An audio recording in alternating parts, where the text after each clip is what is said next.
protéger les pattes du chien pour intervenir dans un environnement hostile. Ce berger malinois de 4 ans est une arme à part entière. Son rôle, neutraliser un assaillant avant l'intervention des hommes. Démonstration.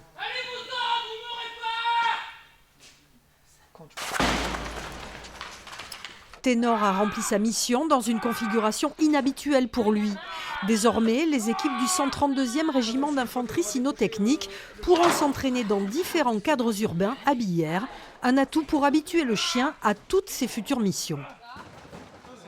C'est très important pour l'animal qu'il ne soit pas surpris et qu'il soit bloqué dans le cours de sa mission. Le chien peut se trouver dépassé et se dire ouais, je ne connais pas. Il peut du coup modifier un peu sa perception des choses, ne plus remplir la mission, du coup. Et pour pas que le jour J, ça se découvre et que ce système d'armes soit pas employable, il faut l'entraîner et du coup lui faire découvrir tout ça.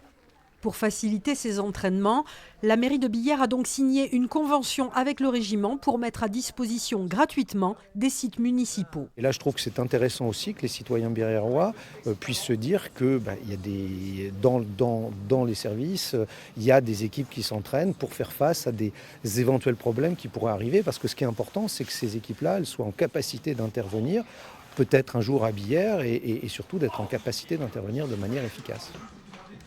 Plusieurs fois dans l'année, les chiens pourront s'entraîner dans le centre technique, mais également dans un stade ou une école, pour pouvoir faire face à tous les aspects de leur vie militaire.